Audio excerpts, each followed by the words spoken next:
অ্যানাস কিচেনে আপনাদের সবাইকে স্বাগত। আশা করি সবাই ভালো আছেন।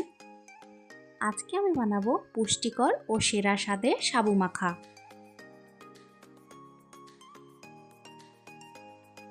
প্রথমে একটি বাটিতে 1.5 কাপ সাবু নিয়ে নিব।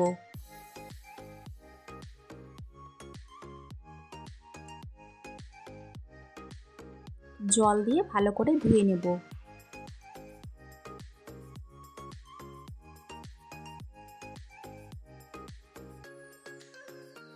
ভালো করে ধুয়ে নিয়েছি।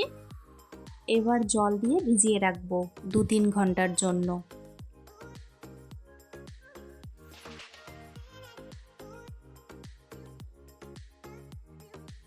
দু 3 ঘন্টার পর সাবুগুলো ফুলে গেছে। সাবুর দানাগুলো নরম হয়ে গেছে। এখন কিছু ফল কেটে নেব।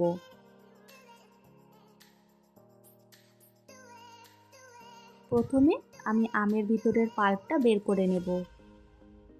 1.5 কাপ সাবুতে আমি 2টো আম ও 2টো কলা দিয়েছি।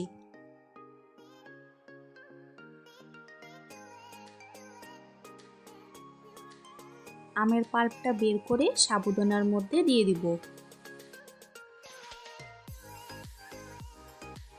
আজকের রেসিপিটা যদি আপনাদের ভালো লাগে, আমার চ্যানেলটিকে লাইক, শেয়ার, সাবস্ক্রাইব করে আমার পাশে থাকবেন। 2টো আমের ম্যাঙ্গো পাল্পটা বের করে সাবুদানার মধ্যে দিয়ে দিয়েছি।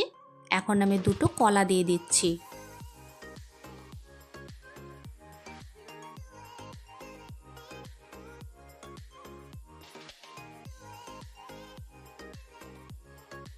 এখন ভালো করে হাত দিয়ে চটকে নেব।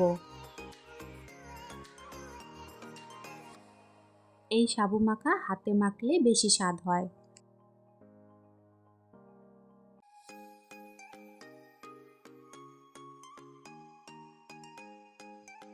ভালো করে আম ও কলা চটকে নিয়েছি।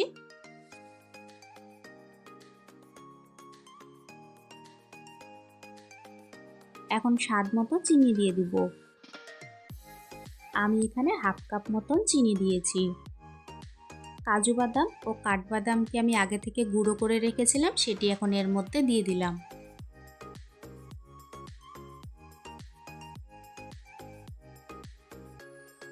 সাবু মাখার টেস্টটা আরও বাড়ানোর জন্য 1 কাপ নারকেল কোড়া দিয়ে দিব।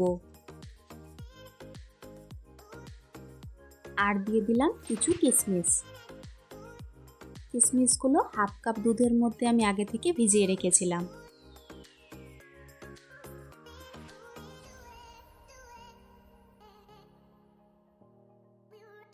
এখন সবকিছু খুব ভালো মতো মিক্স করে নেব।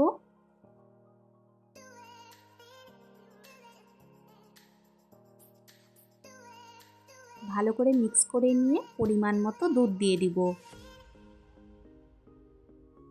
আমি এখানে 2 কাপ মতন দুধ দিয়েছি।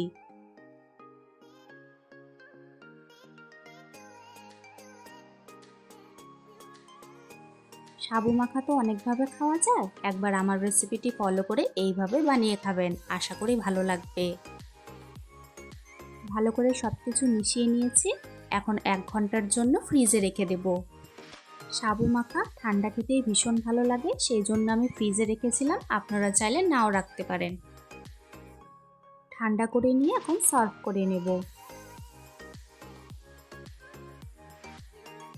ব্যাস তৈরি হয়ে গেল আমাদের আজকের পুষ্টিকর রেসিপি সাবু মাখা। রেসিপিটি কেমন লাগলো অবশ্যই কমেন্টসে জানিও।